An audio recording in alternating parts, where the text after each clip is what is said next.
वसा सबीला, और ये बुरा रास्ता है, लिहाजा करीब ना जाओ। अगला हुक्म है वला तक़्तुलुन नफ्स, और तुम कत्ल ना करो किसी जान को, किसी बंदे को कत्ल ना करो। अल्लती हर्रमल्लाह, जिसे कत्ल करना अल्लाह ने हराम ठहराया है। तो मुसलमान को कत्ल नहीं कर सकता।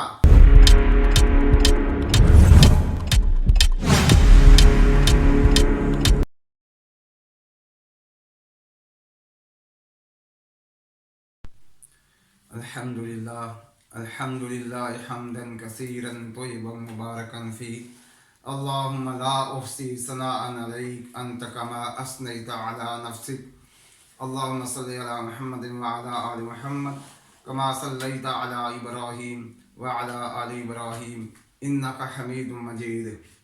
अल्लाहुम्मा बारिक अला मुहम्मदिन व अला आलि मुहम्मद कमा बारकत अला इब्राहीम व अला आलि इब्राहीम इन्नका हमीदुम मजीद। डियर स्टूडेंट्स, अस्सलामु अलैकुम व रहमतुल्लाहि व बरकातुहू। स्टूडेंट्स, हम पढ़ रहे थे सूरत बनी इसराइल।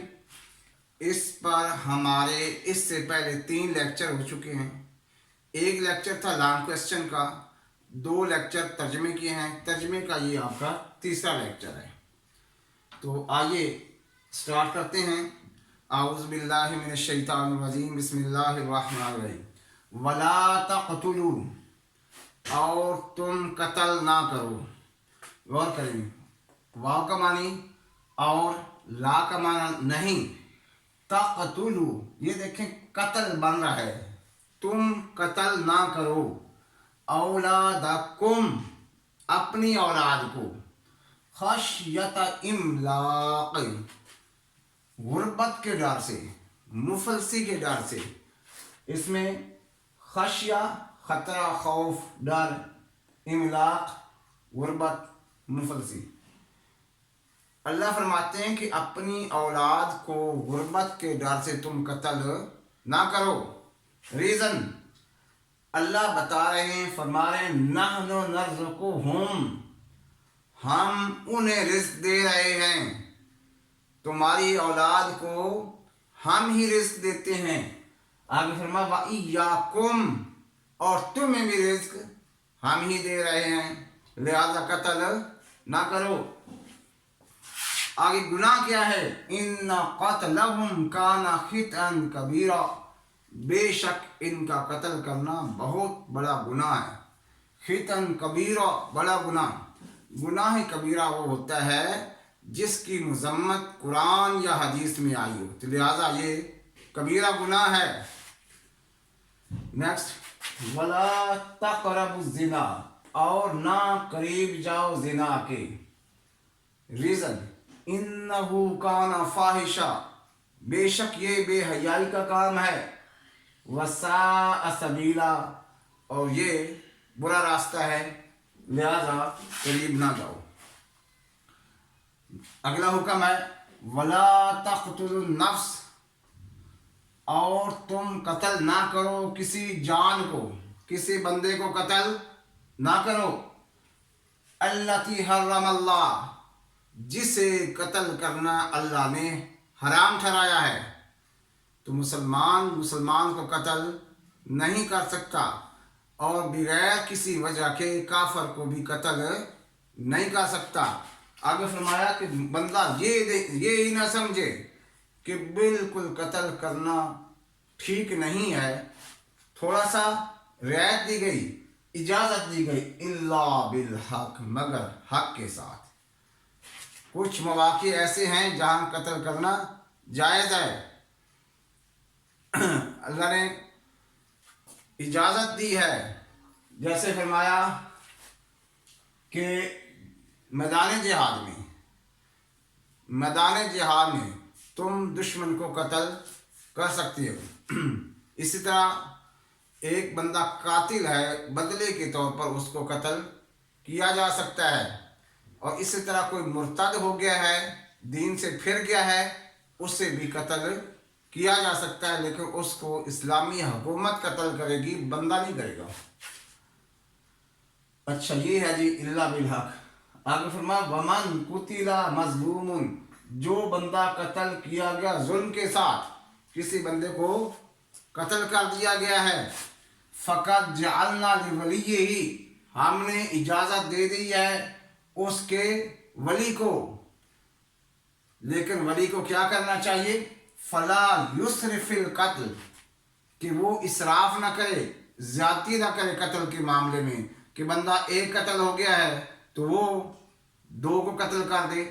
یہ بھی اختیار حکومت کو ہے کہ اگر کسی نے قتل کیا تو وہ قتل نہ کرے، ایسے تو قتل و غارت شروع ہو جائے گی، اس کو پنش حکومت کرے گی۔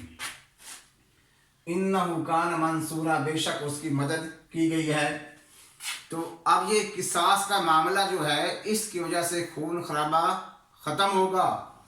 آگے فرمایا ولا تقربوا، اور تم قریب نہ جاؤ، مال الیتیم، یتیم کے مال کے، الا باللتی احسن، مگر اچھے طریقے سے۔